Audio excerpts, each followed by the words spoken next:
scoured through the entire IELTS and PTE websites and put together a guide of the most important tips, tricks, or hacks that I found to be the most useful in helping me go from this to this. The reason I did this was because if you've watched some of my previous videos, you'll know I recently enrolled for the graduate diploma in New Zealand immigration advice. This means that I had to rewrite my IELTS, not only to improve a specific band score, but also because my previous test was too old to be used alongside a one-skill retell. I'm going to show you what the differences are between not only the IELTS and PTE exams themselves, but also between each of their test sections.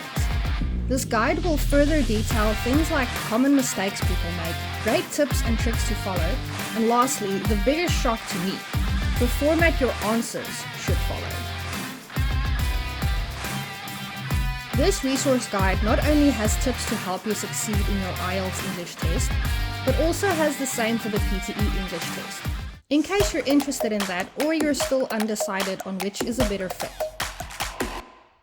It includes an overview and comparison between the tests to help you choose.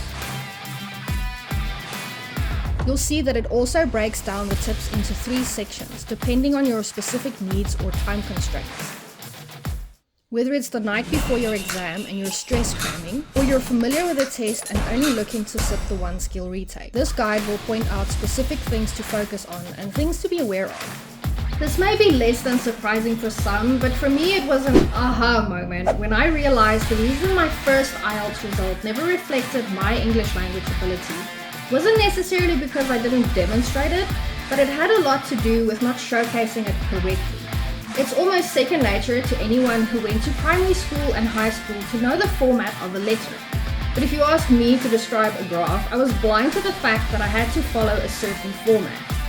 This led to my lowest band score on my first exam being for the writing section, which as a bachelor degree holder in a medical field, I can assure you lives up to standards. Both IELTS and PTE offer amazing free resources themselves, and I've listed them in there for you to check out. This resource guide, however, just encapsulates all the tips and tricks dispersed throughout their website in various articles that will definitely improve your chances of success when combined with the familiarization tests.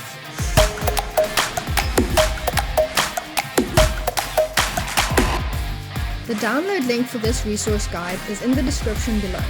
Keeping myself true to the purpose of this channel, I'm giving this resource that took me a good 2 months to put together away for free, because I hate how inaccessible basic tools for success have become. That said, the link will take you to my Buy Me a Coffee page, which is basically set up to receive donations from people who do wish to contribute financially, but you'll see a pop-up appear that mentions how watching this video and subscribing to my channel, effectively donating your time instead, means equally as much to me and will also help me continue to offer this type of resourceful content.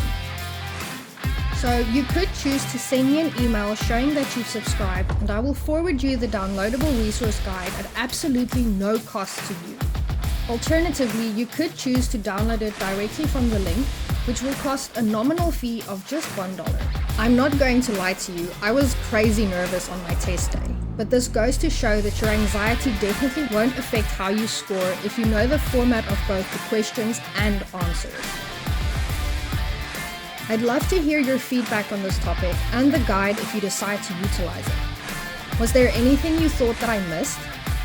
Was the tool helpful in assisting you to achieve a higher band score?